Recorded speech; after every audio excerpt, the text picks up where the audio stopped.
La plus grande de nos richesses ne se mesure pas en millions. Nous vous faisons découvrir des ovnis pour vous permettre d'en devenir un, vous aussi. Sportifs, entrepreneurs, artistes, ils nous partagent chaque semaine leurs récits de véritables trésors d'informations.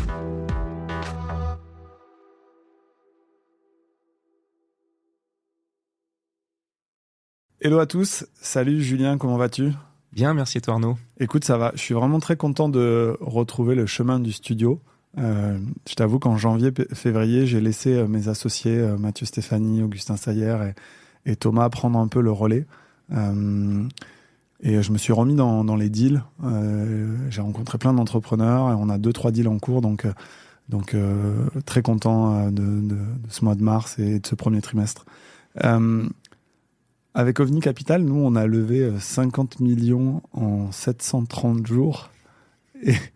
Et en fait, Bravo. C'est une des rares fois où j'ai quelqu'un face à moi qui a levé 770 millions en 770 jours. À peu près. À peu près. Et donc, je suis vraiment très heureux de te rencontrer. Donc, pour les gens qui nous écoutent et qui ne nous voient pas, je suis avec Julien Belliato, qui est un des cofondateurs d'Electra.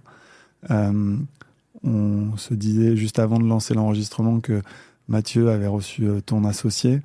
Et donc, je suis très content sur ce podcast OVNI de pouvoir parler de votre aventure assez incroyable, dont je suis client depuis peu, détenteur d'une belle idée buzz électrique. Et donc, je viens régulièrement sur les bornes Electra prendre mes recharges. J'espère que ça s'est toujours bien passé pour toi sur le réseau Electra. Ouais. Et merci pour l'invitation. Magnifiquement bien, meilleure expérience client. Et écoute, je vais pas être très original. La première fois qu'on s'est rencontrés, je t'ai dit, écoute, moi je suis dans un vibe, dans un mood où je veux rencontrer des entrepreneurs sympas, échanger avec eux et élargir un peu ma surface de chance. Et tu avais eu la gentillesse de me parler de ton parcours. Est-ce que tu veux bien, pour tous les gens qui nous écoutent, te présenter et nous dire qui tu es ? Oui, bien sûr. Donc, je répète mon nom, donc Julien Belliato, j'ai 40 ans. Je suis ingénieur. Donc, j'avais fait l'école Centrale Paris il y a 17 ans maintenant. Donc, quelques années d'expérience. Et j'ai travaillé quasiment exclusivement dans le secteur de l'énergie et l'infrastructure. J'ai commencé par faire du grand groupe. J'ai passé 8 ans chez Veolia, dans la filiale énergie, au Canada. Et en fait, depuis le début, je sais que tu y reviendras après avec certaines questions, la transition énergétique, l'impact environnemental via le monde physique tangible, ça a été une des guidelines que j'ai eues via tout au long de ma carrière à travers mes choix.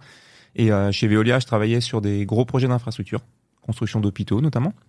Après ça, quand j'ai eu la trentaine, je suis retourné aux études. Et j'avais envie de rebattre un peu les cartes pro, perso. Est-ce que je reste en Amérique du Nord ? Est-ce que je vais en Asie ? Est-ce que je rentre en Europe ?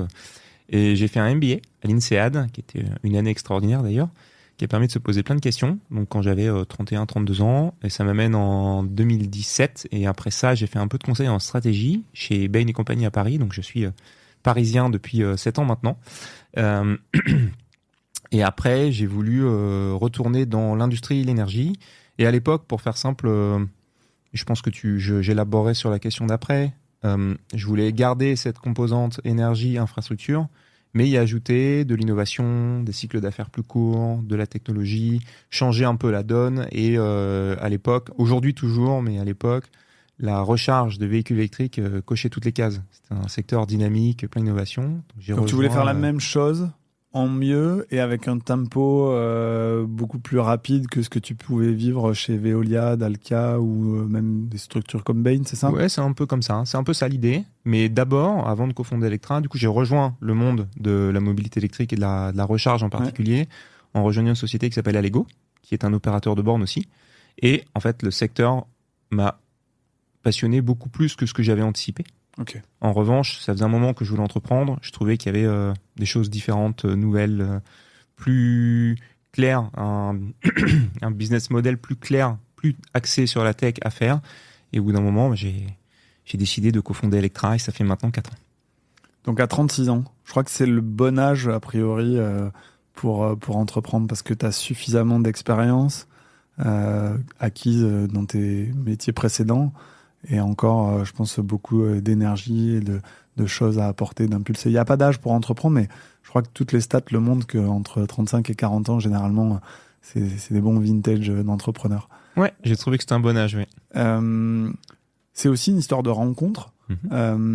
Moi, je connaissais en tant qu'investisseur, angel, dans l'écosystème, l'aventure Cheers, Antoine Lecomte, Aurélien Demeaux, et peut-être j'ai perdu le nom du troisième associé. Ils étaient deux. Ils étaient que deux, ok. Comment toi, tu as rencontré tes associés? Comment vous avez... Moi, j'essaye que ce podcast soit aussi quelque chose où les gens apprennent. Comment vous avez décidé de vous associer? Combien de temps ça a pris? Est-ce que vous avez étudié vos personnalités? Est-ce que vous avez fait tous les scénarios de qu'est-ce qui se passe s'il y en a un qui part? Enfin, tu vois, c'est pas un engagement anodin. À quel moment tu as basculé? Tu t'es dit, j'ai envie de passer les 15 prochaines années de ma vie avec ces gens-là? Ah oui, 15 ans. Non, mais très bien. Ok, je vais raconter ça. Alors, de mon côté, la séquence était donc quand j'étais déjà dans le secteur, chez Allego, je voulais vraiment entreprendre. Et je réseautais, en fait, pour réfléchir au modèle, pour rencontrer des gens qui auraient envie de faire quelque chose avec moi, comme font beaucoup d'entrepreneurs. Et en fait, à un moment, j'ai eu un petit WhatsApp d'un ami qui était professeur à l'IFP Énergie Nouvelle, qui était le professeur d'Augustin. Augustin a 10 ans de moins que moi. Donc lui était étudiant et moi j'étais déjà dans le secteur et j'ai envie de faire quelque chose de nouveau. Et on s'est rencontrés, donc ça c'est la première fois qu'on s'est rencontrés, ça devait être en août ou septembre 2020. Et en discutant avec Augustin, moi j'avais différentes idées en tête et je trouvais que la sienne, qui correspondait, il y avait une surface qui correspondait à ce à quoi j'avais pensé, était, en gros, pour faire simple, l'idée de départ, c'est beaucoup d'acteurs s'occupent de la recharge lente en zone publique, en zone urbaine. Beaucoup d'acteurs s'occupent de la recharge rapide sur autoroute. Par contre, personne ne s'occupe de la recharge rapide en ville.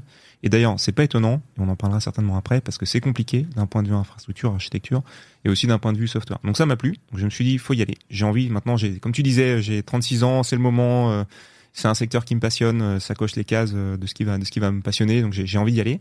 Et à ce moment-là, moi, de mon côté, ce que je me suis dit, c'est, j'ai pas mal d'expérience industrielle. J'ai un réseau qui est pas mauvais, mais pas non plus hyper français, parisien, puisque j'avais passé quasiment les 10 ans précédentes à l'étranger. Et je voulais vraiment trouver un troisième cofondateur. De mon côté, c'était vraiment ça mon point de vue, qui a déjà entrepris, qui a un réseau parisien et qui connaît très bien le produit et la tech, le software, qui est quelque chose que je ne connaissais pas à l'époque. Et en réseautant avec Augustin. C'est même plutôt le réseau d'Augustin d'ailleurs, avec des amis d'amis. On a rencontré pas mal de personnes. Et le jour où on a rencontré Aurélien, ça devait être... tu me demandais d'être spécifique, ça devait être pas longtemps après, ça devait être en novembre, donc au bout d'un mois et demi, on s'est rencontrés, on s'est vus tous les trois dans une salle de réunion pas loin de chez Cheers. Okay. Et là, on s'est dit, les planètes s'alignent. Aurélien a toute l'expérience que je décrivais avant, les personnalités fonctionnent bien, et très honnêtement, on a dû se voir une fois 1h30 pour faire un atelier, peut-être une autre fois pour se connaître un peu mieux, et peut-être 4 heures d'échange au global. En fait, la chimie était là, ça fonctionnait bien, et on s'est dit, on démarre. Et on a démarré Electra juste après, en boîte, et c'était parti? Ouais, absolument. On n'a pas fait, comme tu disais, de tests de personnalité, on a senti que ça fonctionnait bien, que les planètes étaient alignées, et on y allait. Ouais, absolument. C'est intéressant. Donc, je te montrerai tout à l'heure, après l'épisode, moi j'ai fait les scorecards de l'équipe OVNI. Et en fait, ce qui est intéressant, c'est que quand tu fais les scorecards et que tu fais les graphes, tu vois à quel point on est hyper complémentaires, Augustin, Thomas et moi. Je me dis, c'est intéressant de le faire avant plutôt qu'après. En tout cas, quand j'investis, c'est des trucs que je commence à faire un peu plus. C'est quoi la proposition de valeur d'Electra pour les gens qui nous écoutent? Moi, je la connais un peu. Et en quoi vous vous distinguez au-delà d'effectivement ce positionnement ville, recharge rapide, etc., des autres acteurs?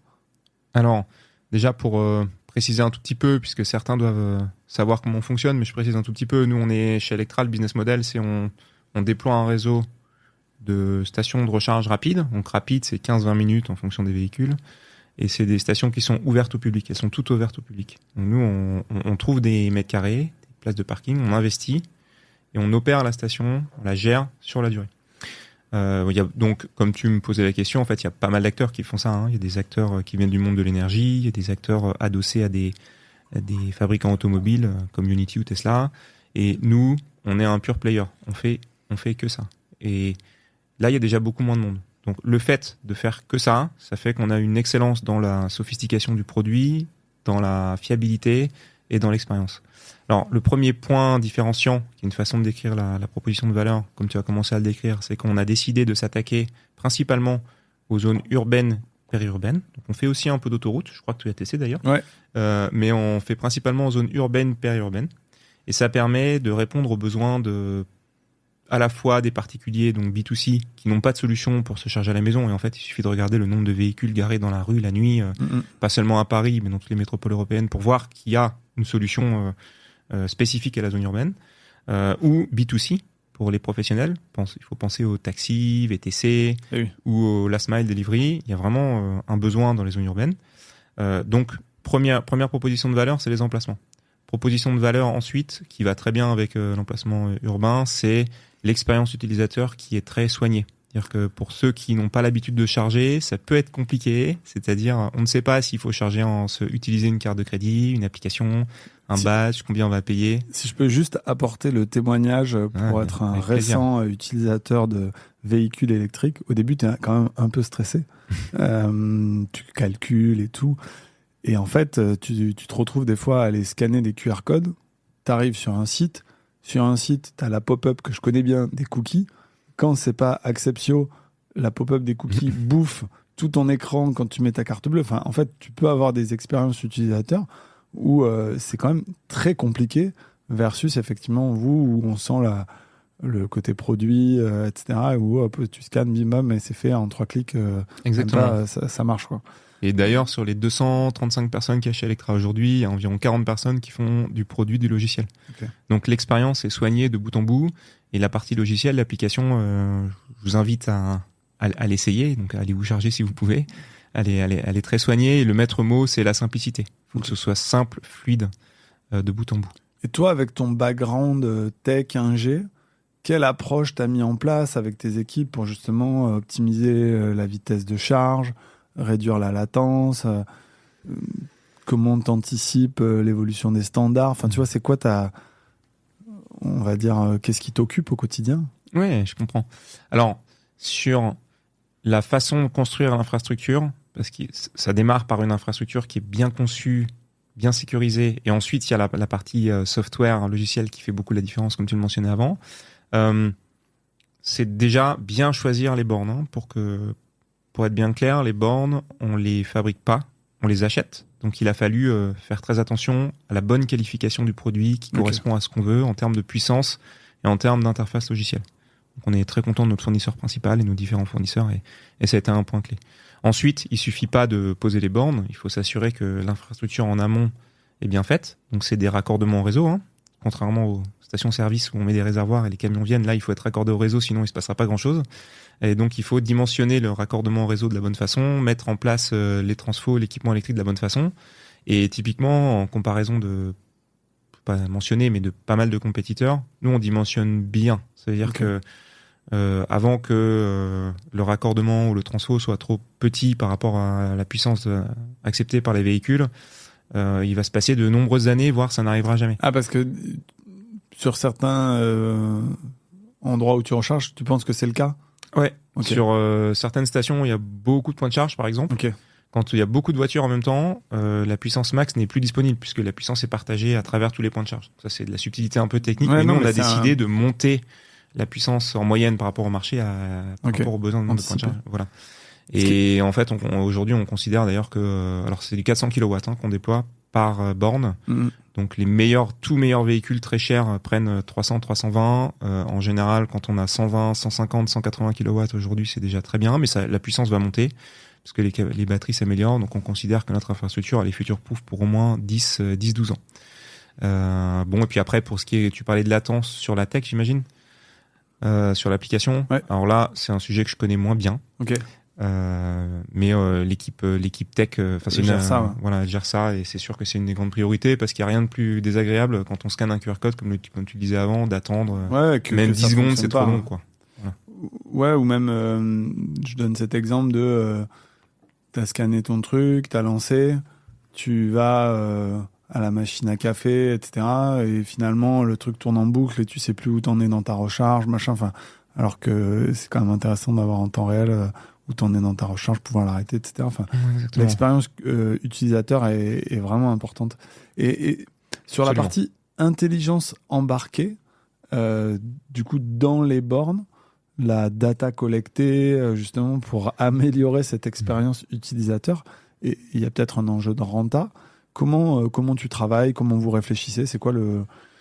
Alors- Je rentre vraiment dans la technique, hein, mais je pense que c'est ce qui va intéresser aussi les gens qui nous écoutent. Ouais, non, mais c'est une super bonne question. Comme je disais tout à l'heure, les bornes, on les achète. Donc en fait, le logiciel, le software, le firmware des bornes, l'OS des bornes, c'est pas nous qui le faisons, ce sont les fournisseurs. Mais dès le début, et encore plus aujourd'hui, parce qu'on est plus établi, et notamment comme un acteur assez affûté sur la tech, on travaille avec eux sur les évolutions de ce software. Par contre, ce qu'il faut imaginer, c'est que les bornes, une fois qu'elles sont posées, c'est un peu comme des muscles qui sont connectés à un cerveau. Et le cerveau qui permet de piloter l'ensemble des bornes, du réseau, on appelle ça un CPMS, un Charge Point Management System, un back-end. Et ça, on a fait le choix depuis le tout début d'avoir le nôtre. Donc nos software développeurs l'ont développé, le maintiennent au quotidien. Et ça permet de faire un peu, d'être au plus près de la vie quotidienne des stations, de comprendre vraiment très bien ce qui se passe. Et donc typiquement, je sais que tu as peut-être des questions. Après, il me semble que tu as des questions sur le load balancing. Il y a différentes, par exemple, stratégies de load balancing. Tu peux faire du fair share. Donc tout le monde a la puissance moyenne, disponible, ou alors c'est premier arrivé, premier servi. Et toute cette intelligence de distribution de l'énergie qui permet de satisfaire le client et aussi à la fin d'optimiser la rentabilité, elle se fait surtout via le back-end. Okay. Et donc la remontée de data qu'on utilise pour améliorer notre produit, elle est quotidienne. Et l'amélioration du produit, de la roadmap produit, que ce soit sur de la robustesse du back-end, sur l'amélioration des fonctionnalités de l'application. Comme tu disais tout à l'heure, si par exemple il y a un ralentissement, on va le voir tout de suite et on va tout de suite corriger le bug. Donc ça, tu monitores et t'as de la remontée temps réel sur ces sujets-là. Ok. Ouais. Absolument. Et on a même des astreintes dans l'équipe tech 24/7 pour s'assurer que s'il y a un bug, on le corrige le plus rapidement possible. Ok. Ah, c'est marrant, ça me rappelle vraiment notre ancien métier dans le data center. Finalement, nous, avec Neo Télécom, on a un réseau d'une dizaine de data centers où tu avais des problématiques, accès à l'électricité, redondance de la fibre, astreinte, parce que le jour où tu as des serveurs qui sont par terre, etc. Donc, exactement, c'est similaire dans l'infrastructure et il doit y avoir beaucoup de points communs. Et j'ai quitté ce monde-là en 2015, donc ça me rajeunit pas. En milieu urbain, moi je me suis rechargé typiquement, je crois sur un parking, pour pas les citer, d'une fameuse chaîne de hôtels-restaurants type Campanile, je crois c'est ça. C'est possible. C'est quoi les défis liés à l'installation de ce type de station en milieu urbain?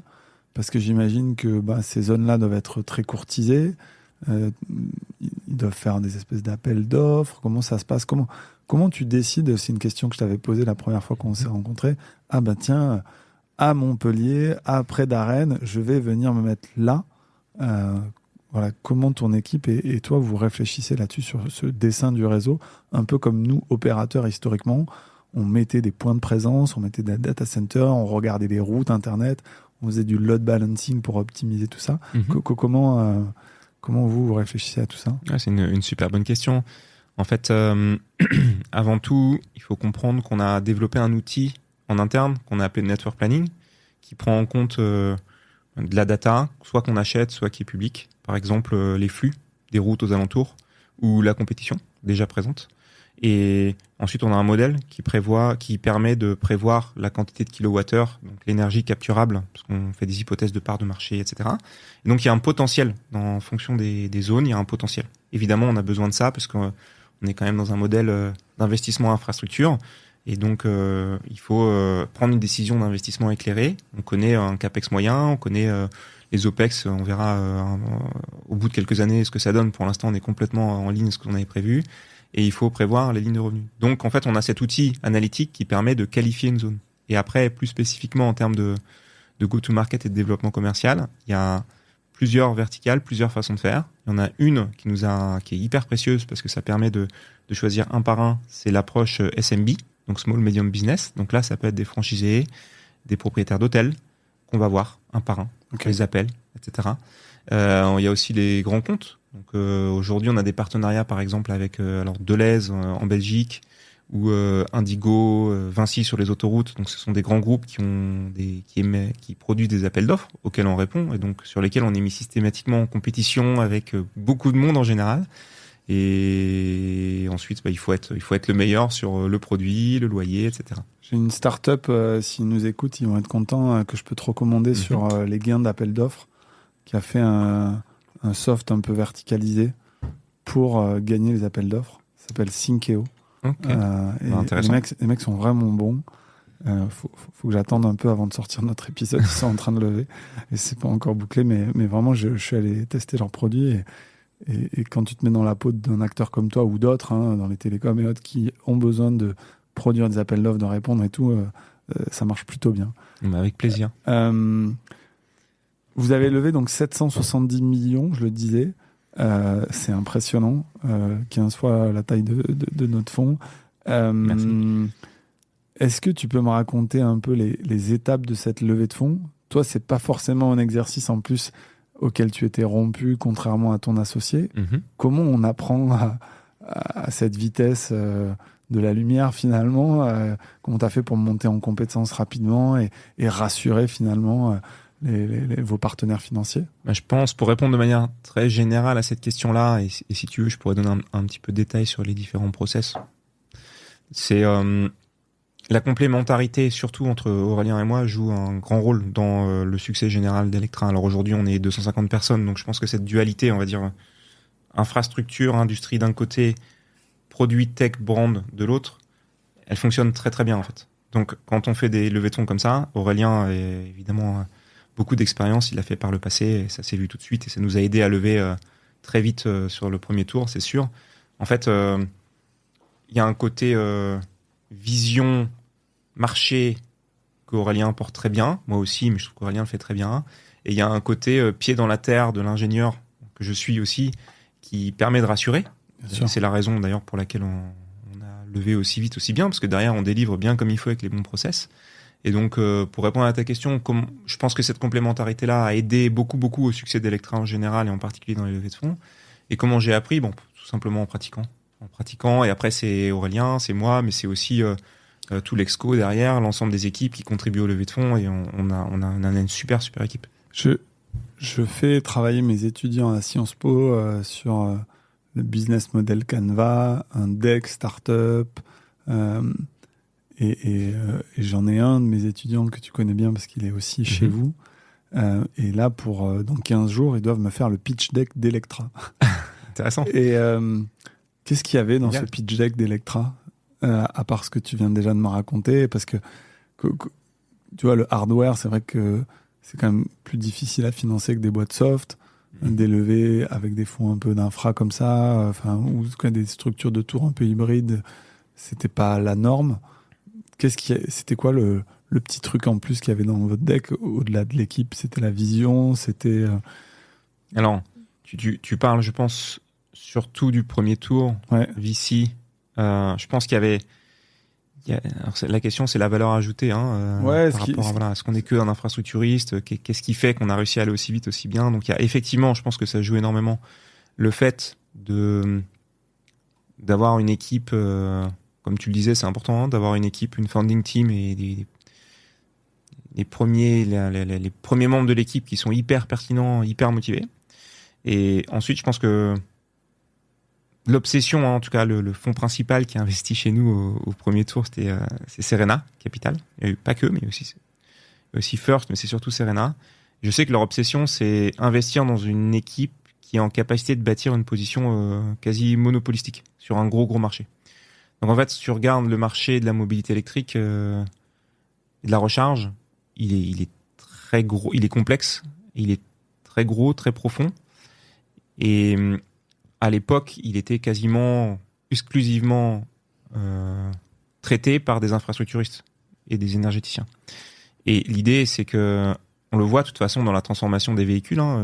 Si tu veux parler après du véhicule que tu as acheté et de à quel point tu en es ravi, en tout cas de la partie recharge, ce serait intéressant. C'est des véhicules qui sont de plus en plus connectés. Et pour la recharge, doit prendre la même direction. C'est-à-dire que si on pense juste infrastructure, c'est important, il faut savoir le faire. Mais si on pense juste infrastructure, installer la bonne puissance, comme je disais tout à l'heure, c'est faut déjà savoir le faire, mais c'est pas suffisant.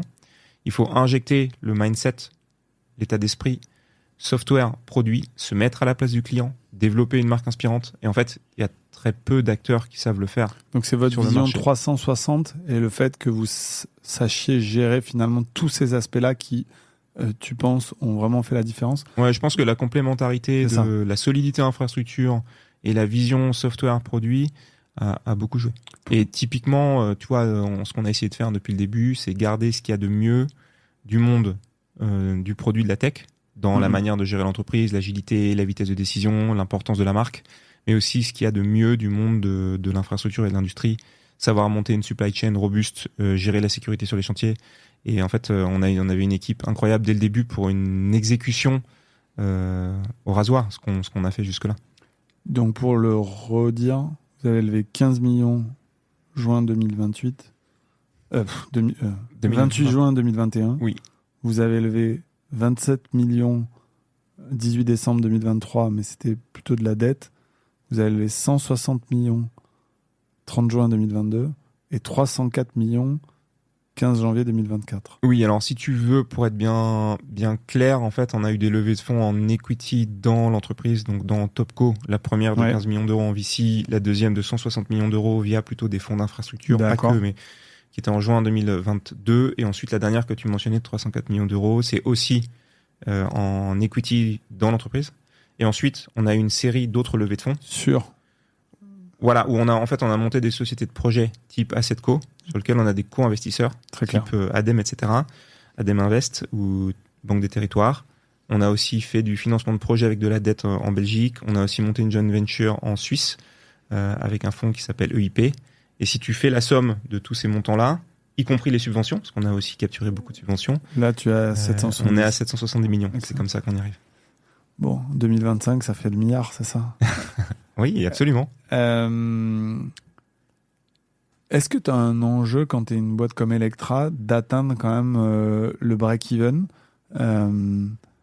ou finalement, c'est pas trop l'objectif qui est fixé et discuté avec vos partenaires financiers?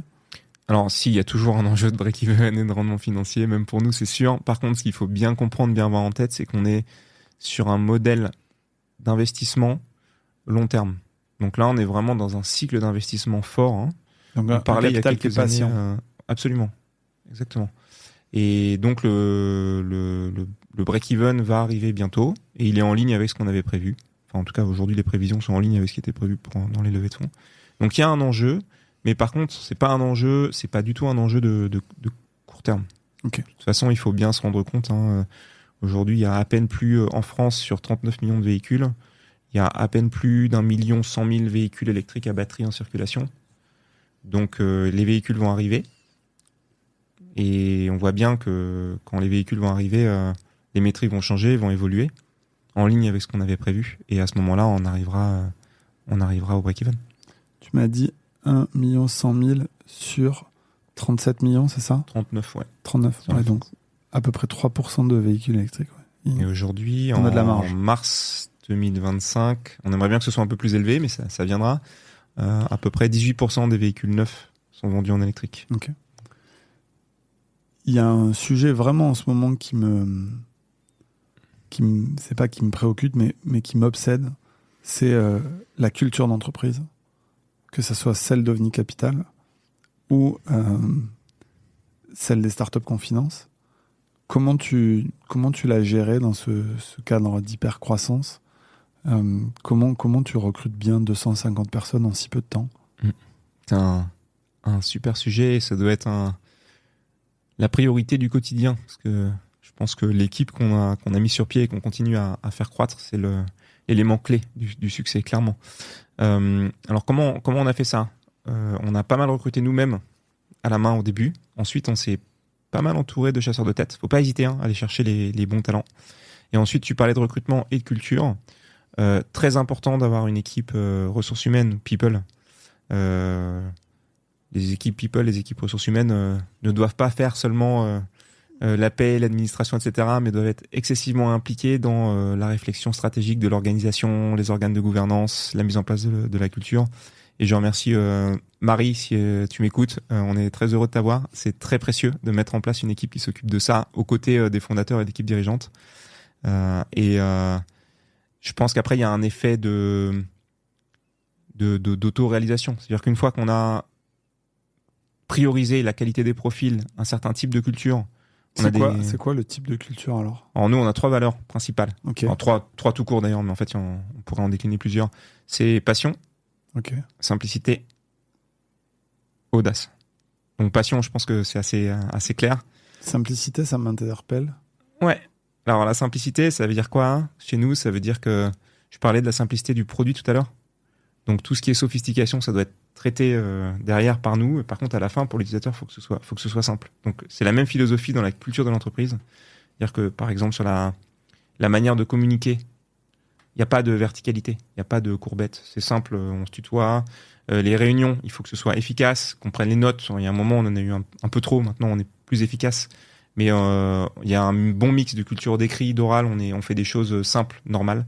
Par exemple, on insiste beaucoup dans le cadre de la simplicité sur la transparence. Donc, transparence radicale, c'est un nouveau concept? Oui.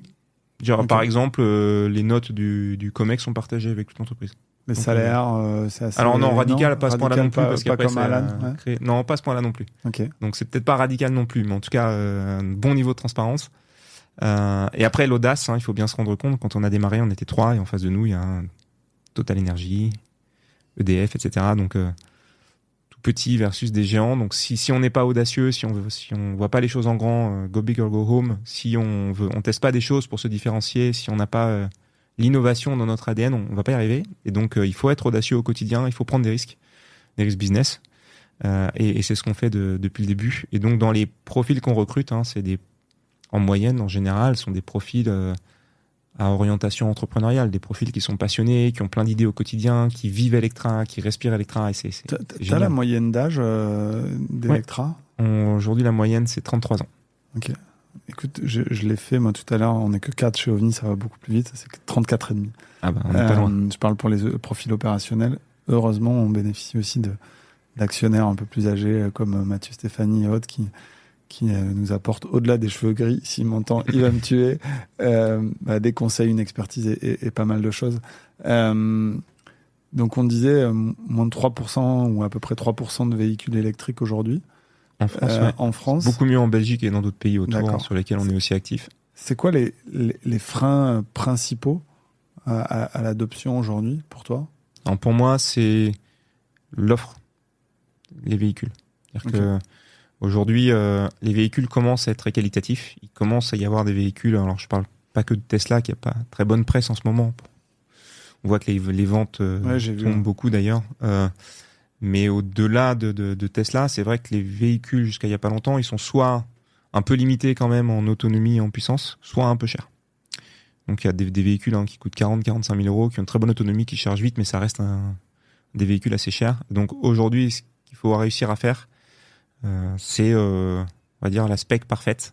C'est taille d'une Golf, 400-450 km d'autonomie, qui se charge en un quart d'heure, 20 minutes, capable de prendre 200 kW, et qui coûte à l'achat entre 28 et 32 000 euros. Et je suis pas fabricant automobile, donc je connais pas tout le détail des coûts, mais certains arrivent à le faire. Et je pense qu'il faut investir. Oui, et puis il y a une grosse partie du coût des véhicules électriques, c'est le coût des batteries. Et pour le coup, le coût des batteries a commencé à baisser beaucoup. Ça va continuer à baisser. Les densités énergétiques augmentent, donc le poids baisse. Tout ça, c'est bon pour l'autonomie. On a une nouvelle plateforme qui arrive, qui est une plateforme 800 volts, qui permet de charger quasiment 2 fois plus vite pour la même intensité. Donc notre réseau est prêt pour ça. Okay. Donc on a quand même beaucoup de belles choses qui vont arriver. Honnêtement, je trouve que ça va trop vite. C'est vrai? La recharge? Ouais, mon expérience quand je suis venu chez toi, c'est... T'arrives, en l'occurrence sur l'autoroute, tu manges ton truc, tu vas aux toilettes, tu prends un café, boum, c'est fini. Exactement. Et donc moi, on m'avait dit, tu verras l'électrique, tu voyages différemment, il faut prendre le temps, etc. Et en fait, je trouve que ça va trop vite. Mais c'est génial comme témoignage. C'est exactement la même chose pour moi. Moi, je pensais avoir droit à faire mes petites pauses de 20-30 minutes. Moi, je comme Julien Coulon, je fais des siestes, tu sais, des 5-10 minutes, etc. Donc je pensais avoir l'occasion de faire mes siestes. J'ai même pas le temps de faire mes siestes, ça va trop vite. Entre ce moment où vous étiez 3 et finalement tu mets beaucoup les mains dans le cambouis et c'est toi qui design plein de choses, et aujourd'hui à 250 personnes, ton rôle il a changé 5 fois dans l'entreprise.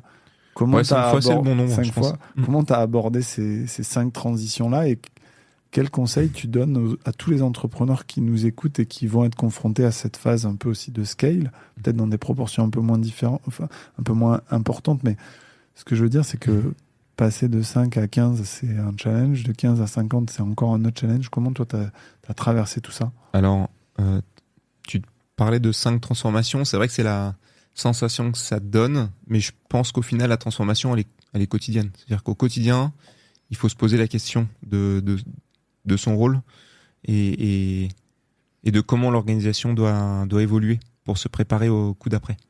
Donc effectivement, au tout début, c'est les mains dans le cambouis, hein, tout le monde fait un petit peu tout en mode ninja.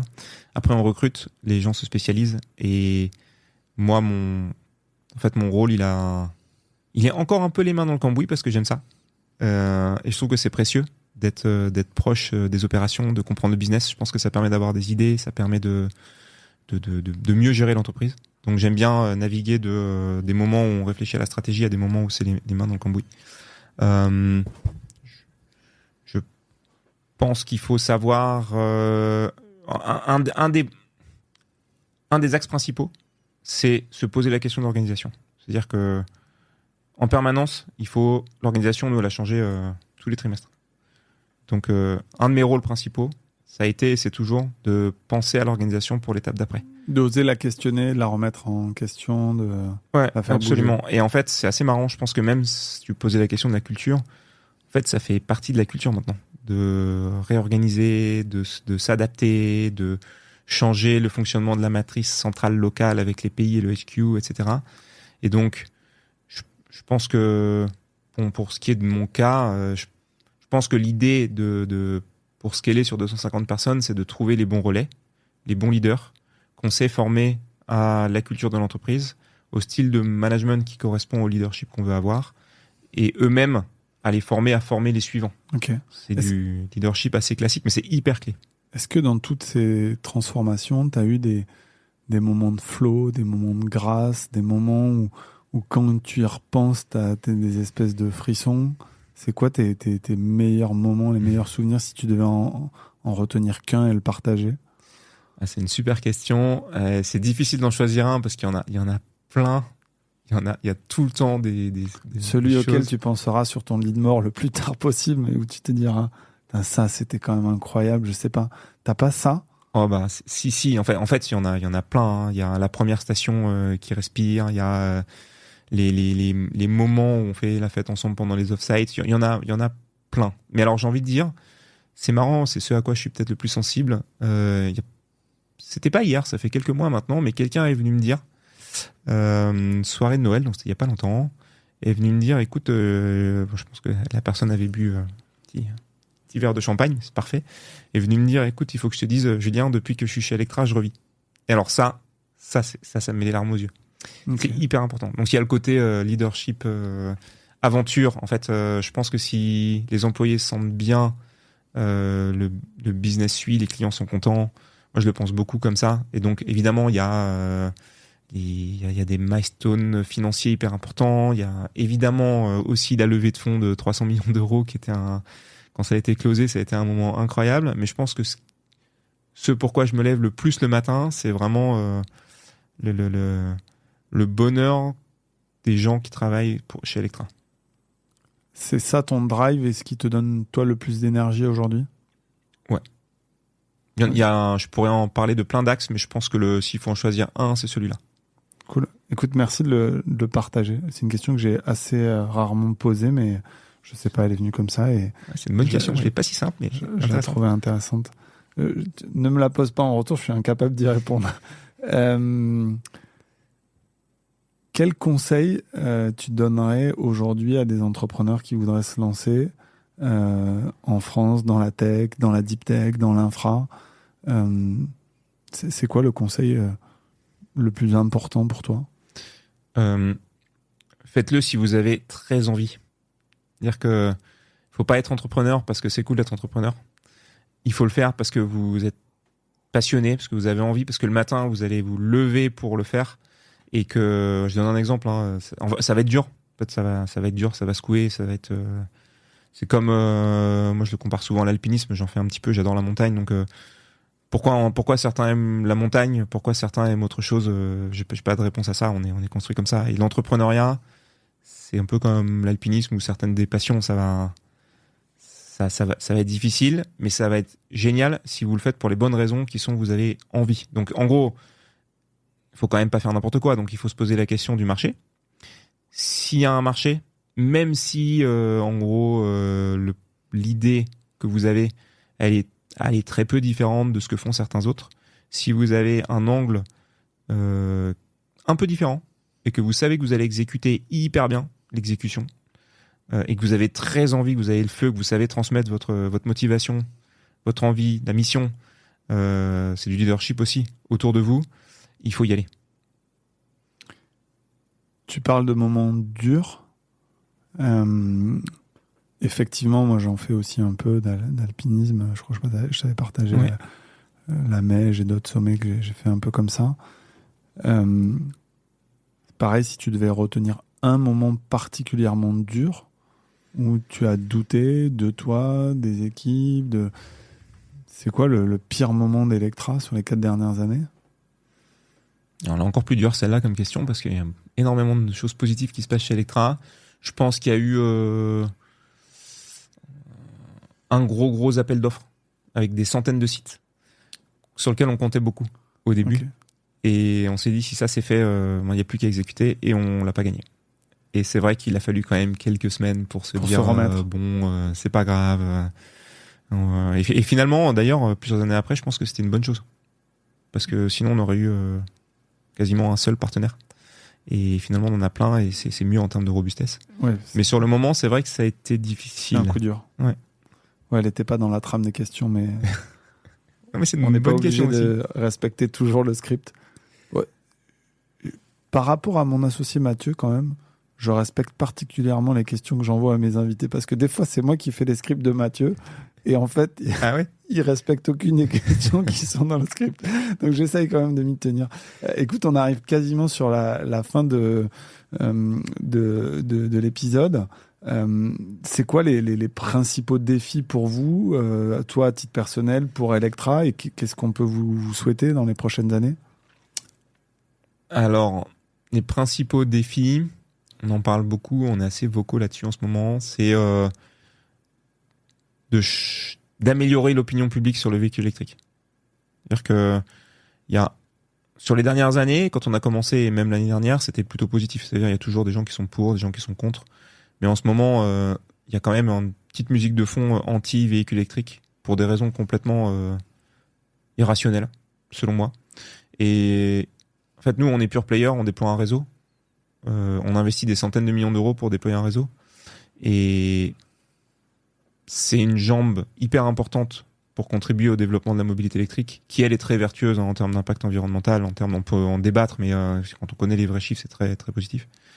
Donc, je pense chez Electra, on est bien financé. On a une super équipe. On a un bon business model. On exécute très bien. Ce qu'il faut maintenant, c'est que l'opinion publique évolue positivement sur les véhicules électriques. Et ça contribuera aussi d'ailleurs au développement de bons véhicules électriques. Comme je disais tout à l'heure, il y a un sujet d'offre. Donc ce qu'on peut se souhaiter, c'est que les OEM, donc les fabricants automobiles européens, soient capables de produire quelques véhicules avec des super specs pas trop chers dans les mois et années à venir, et que l'opinion publique évolue positivement. Et on va œuvrer dans ce sens.